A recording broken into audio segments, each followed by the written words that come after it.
ke Bang Ilham Bintang. Bang Ilham Bintang, kalau kita melihat berkaca pada kasus ini kan sebetulnya ada beberapa hal yang harus menjadi perhatian kita, yaitu Saiful Jamilnya sendiri, stasiun medianya sendiri. Nah, saran Anda, Bang Ilham Bintang, sebagai orang yang sudah malang melintang di dunia jurnalisme, terutama jurnalisme infotainment, apa yang bisa mungkin dilakukan Saiful Jamil dan juga seluruh stasiun televisi ataupun stasiun radio yang ada, dan juga mungkin saran untuk KPI? Gini, saya kira yang pertama saya ingatkan lagi bahwa yang namanya Saiful Jamil itu ada mungkin jutaan orang seperti itu, gitu. Ya kan? Dia baru menyoal kalau dia masuk ke ruang publik. Kalau dia di kamarnya, tempat tidurnya, segala macam rumahnya, silakan aja. Termasuk juga misalnya kalau menghukum dia sama sekali hukuman seumur hidup, tidak boleh tampil di TV, itu rasanya berlebihan dan tidak adil. Kenapa? Kalau dia tampil di sebuah film misalnya dengan peran orang sebagai ulama, apa Anda mau menghukum dia? Misalnya. Lalu kemudian contoh kedua, dulu waktu zamannya artis yang disebut tadi Pak Mulyo itu, adegannya yang menyebar ke seluruh Indonesia berbulan-bulan, kok TV juga mengundang, itu TV One juga mengundang mereka untuk ngomong di TV. Tidak, Mbak? Jadi itu sebenarnya bukan soalnya bukan di situ gitu. Nah, soal KPI ini sangat birokratis. Saya bicara dengan Mas Mulyo hari Sabtu lalu, dia masih mau rapat, padahal sebenarnya kasus Saiful Jamil ini sudah ada intro sebelumnya bahwa dia akan keluar. Mestinya sejak itu dia sudah antisipatif untuk menyampaikan kepada stasiun televisi untuk jangan sampai menayangkan yang sifatnya glorifikasi. Ada kata Saiful Jamil begitu dia keluar lalu ke masjid dan tobatan nasuha, dia mengatakan itu nggak ada persoalan di situ. Tapi kalau ngomongin stasiun televisi, pesan ke stasiun televisinya, tapi Saiful Jamil aja kalau kita lihat di layar kaca nih ya, Bang Ilham Bintang keluar, dikalungin bunga kayak pahlawan, disambut banyak orang, kemudian juga kayak ada upacara pelepasan, naik mobil mewah. Problemnya di situ, kayak Nelson Mandela dia jadinya. Problemnya di situ. Nah, yang KPI juga ada keliru itu. Tadi pagi dia mengeluarkan surat kepada semua stasiun televisi, padahal tidak banyak stasiun televisi yang menyiarkan itu. Mereka heran, kenapa saya ditegur, seolah-olah kesannya menggeneralisasi. Padahal yang menyiarkan itu 1-2 televisi cuma. Itu pun tadi saya bantu Mas Mulyo, saya telepon langsung Pak Isadi. Ya, Pak Isadi, beberapa teman saya telepon itu sebelum surat Anda keluar itu, dari kemarin saya telepon, ada nggak Anda menyiarkan itu? Saya cek anak-anak Anda menyiarkan, tidak bagus. Lalu kemudian muncul surat Anda gitu, yang kenapa tidak berani menunjukkan kepada stasiun yang penayang glorifikasi itu, Mas Mulyo? Kalau ini kan kayaknya normatif aja gitu. Nah, yang ketiga, yang terakhir bahwa kita tidak bisa menghukum orang, Mbak. Anda lihat sebenarnya kasus korupsi itu kemarin 4 tahun, belum 4 tahun keluar dari penjara, udah kok jadi komisaris BUMN. Ya kan banyak itu. Ada yang belum bahkan ada lagi kasus yang lebih menarik lagi, Pak KPK sendiri mau mengganti itu kata mantan napi korupsi menjadi penyintas. Padahal itu dua hal yang bertolak belakang, itu merusak juga publik itu. Penyintas itu pahlawan. Itu dikenalkan baru sejak kasus COVID-19. Penyintas COVID adalah orang yang bertahan, orang yang berjuang, dia pahlawan. Sampai kapan sih kalau begitu Saiful Jamil ini harus stop dulu muncul dari layar kaca? Kalau kita melihat kondisi seperti ini, traumatis segala macam, itu belum terjawab tuh Bang Ilham Bintang. Sampai kapan dia harus stop? Nggak ada stopnya, Mbak. Kira-kira begini, ketika Anda mengundang dia, lalu dia bercerita tentang bagaimana problem yang dihadapi dia dan tobat, saya kira itu problem yang kemarin kan cuma angle-nya yang salah. Anda undang dia, saya kira nggak ada masalah. KPI mau marah-marah bagaimana, Anda sampaikan komplain Anda kepada publik. Ini publik komplain kepada Anda karena bersifat begini. Silakan jawab. Dia akan menyatakan permohonan maaf dan tobat. Apa yang salahnya kira-kira? Gimana pelanggarannya gitu? Oke. Itu Mbak ya.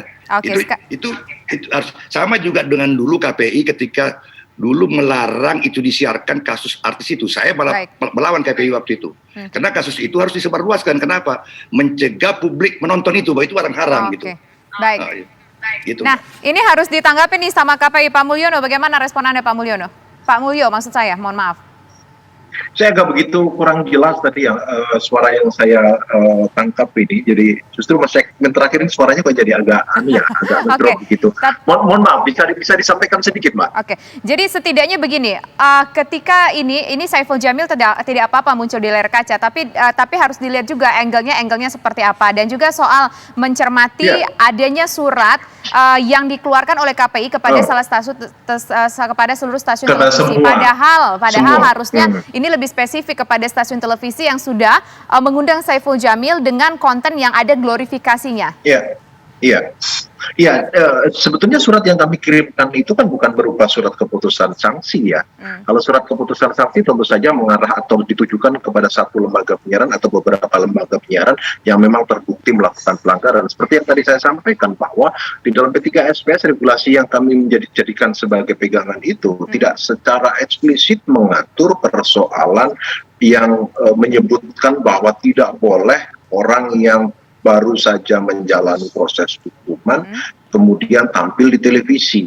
Itu tidak ada yang seperti itu. Nah, kalaupun misalnya ada pasal, misalnya pasal 15, atau pasal yang berkaitan dengan klasifikasi bahwa muatan remaja itu jangan sampai tidak boleh memberikan kesan satu tindakan yang melawan hukum itu sebagai sesuatu yang lazim.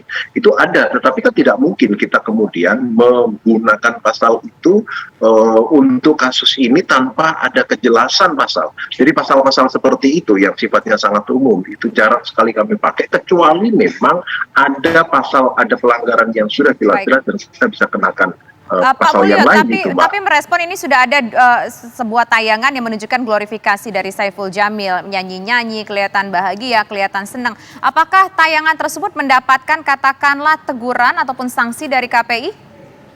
Nah, itulah soal glorifikasi, soal kemudian amplifikasi. Itu kan seperti yang tadi saya bilang, belum ada pengaturan di dalam P3SPS. Makanya kemudian jalur yang kami ambil adalah komunikasi dengan Direktur Lembaga Penyiaran. Kami buatkan surat, kami sampaikan bahwa ini akan berdampak membuka trauma korban. Itu yang kemudian ingin kami jaga, dan makanya kemudian kami langsung pada kasus ini kemudian saya usulkan untuk mengatur hal yang seperti ini, Mbak. Oke, baik. Sekarang kita ingin kembali ke Bang Ilham Bintang. Bang Ilham Bintang, bagaimana kemudian supaya antisipasi kasus serupa ini tidak perlu lagi terjadi di kemudian hari? Karena kita tidak tahu ya, mungkin ada beberapa orang yang mungkin nanti akan punya masalah, atau mungkin beberapa orang nanti yang akan terjerat dengan kasus hukum, yang mungkin juga ada beberapa pesohor yang mungkin saat ini berada di jeruji besi, mereka keluar. Mungkin apa yang harus menjadi perhatian dari mereka sendiri dan juga stasiun televisi lagi, Bang Ilham? Mungkin kasusnya beda gitu. Saya mau kembali ke Mas Mulyo tadi. Seakan dilepas tangan. Dia mengatakan bahwa tidak ada di P3SPS. Ada, Pak. Bapak baik baca semangatnya gitu. Yang kedua, KPI itu bekerja berdasarkan P3SPS pedomannya dan pengaduan masyarakat. Jangankan 350.000 tadi Mbak di saya. 400 ribuan sekian. 400 ribuan. Saya ingat itu satu orang pun pernah KPI menyampaikan teguran kepada stasiun televisi, spesifik kepada stasiun televisi terhadap sebuah adegan sinetron, meskipun orang yang mengadukan itu tidak mendapatkan, tidak ditantangani itu suratnya, cuma kayak seperti surat karing, tapi dilayani juga sama KPI. Sekarang tiba-tiba udah 400.000, KPI mengatakan tidak menemukan itu di dalam P3SPS. Ini menarik ini untuk mencermati sistem kerjanya KPI gitu. Nah, soal publik tadi itu memang menjadi haknya dia, Mbak Tisa. Menjadi haknya dia tidak mau nonton atau sekaligus memprotes. Itu memang itu diakui di dalam undang-undang pers, juga ada tuh hak koreksi dari publik. Nah, kalau media televisi, media pers misalnya, newsroomnya itu kedudukan masyarakat itu lebih tinggi daripada wartawannya. Dia punya hak koreksi dan hak meluruskan itu berita. Nah, terhadap KPI tadi, aneh kalau dia mengatakan bahwa dia terpaksa mengeluarkan surat itu karena tidak ada yang spesifik di dalam P3SPS. Ada itu. Coba baca pasal-pasalnya, itu semangatnya penuh perlindungan terhadap publik dari sebuah gejala yang bisa mengganggu keterangan jiwa mereka gitu. Ada. Pak Mulyo, silakan ditanggapi. Ini ada loh ternyata di P3SPS itu KPI ini, kalau menurut Bang Ilham Bintang tadi jangan-jangan cuma angkat tangan doang nih kayaknya. Silakan ditanggapi Pak Mulyo. Iya kalau Bang Ilham mengatakan bahwa ada pasal, nanti saya harus komunikasi secara pribadi dengan beliau ini. Tafsir terhadap keseluruhan P3SPS gitu, termasuk dalam undang-undang. Dan memang sih tidak didasarkan pada berapa jumlah pengadu atau komplain yang disampaikan oleh publik, satu pun sebetulnya kami harus proses, dan selalu saja kami bawa di dalam rapat pleno terkait dengan dengan aduan itu, apakah memang bertepatan dengan tusi kami atau tidak gitu. Jadi bukan karena 400.000 lalu kemudian kami bergerak gitu ya. Kami melihat memang eskalasi menjadi salah satu dasar kami untuk kemudian kami bicara dengan lembaga penyiaran itu. Kami membuat surat ini juga menjadi dasarnya itu. Bang, pada beberapa kasus tertentu pun kami pernah ada di dalam pasal, tetapi pasal itu terlalu umum sehingga kemudian sanksinya bahkan surat edaran. Surat edaran yang kami buat itu bahkan kemudian bisa dibatalkan oleh PT UN. Gitu. Jadi kalau kemudian tidak secara jelas di dalam pengaturannya, maka yang kami lakukan adalah langkah seperti itu. Persis seperti apa yang pernah kami lakukan juga terhadap kasus yang lain yang juga menimbulkan respon publik yang sangat luar biasa beberapa bulan yang lalu lah. Oke, baik. Terima kasih Pak Mulyo, terima kasih juga Bang Ilham Bintang atas waktunya sudah bersedia berbincang bersama kami di program Kabar Petang Pilihan. Semoga sehat selalu Bapak-Bapak semua. Assalamualaikum. Amin. Waalaikumsalam warahmatullahi wabarakatuh. Dan pemirsa, usai jeda berikut Kabar Petang Pilihan masih punya sejumlah informasi penting lainnya sesaat lagi.